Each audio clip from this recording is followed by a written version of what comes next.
Hello, magandang araw po sa atin lahat, no? Ito ba gusto nating maging leader, no?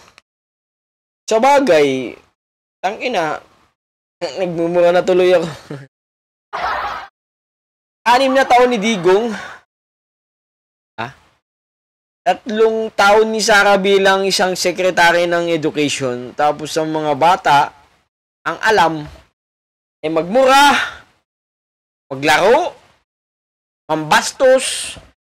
Sa bagay, saka ang leader ba naman natin at saka yung pangalawang leader natin na pinakamataas na posisyon sa Pilipinas, wala naman silang alam kundi mambastos. At take note in national media pa.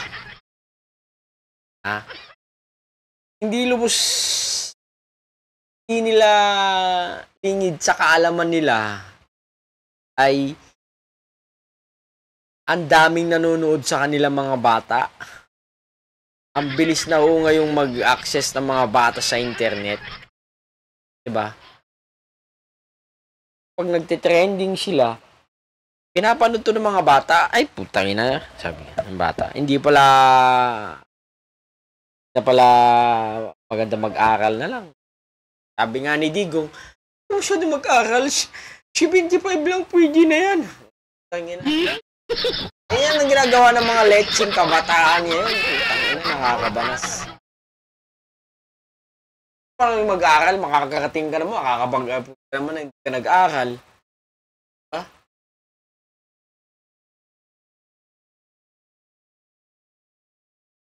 Galit,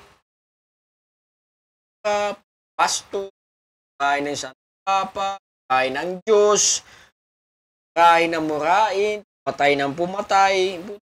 Ano ba naman kasi ang buhay natin nung gano'n lang? Galit, kawalang hiyaan. Ano ba naman 2 tao na to? Lang, itong isa na wala na naman. Hindi nila alam sa mga raling pinupuntahan nila, may mga bata doon. Kapaslit na, ay nako, dinadala ng mga magulang, daling mag-access sa YouTube, TikTok, Facebook, diba? Napaka unprofessional lang. Kahit ikaw din naman o isang mahirap lamang, dapat naman meron ka naman sanang good manners and right conduct. Ngayon yung panahong paraang 6 na wala. Yan nga. Walang alam kundi alam ng mga bata maglaro.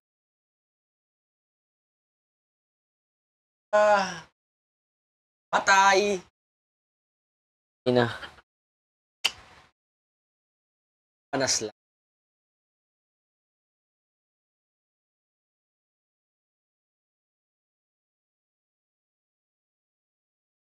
Bata. Aabot ng mga kabataan sa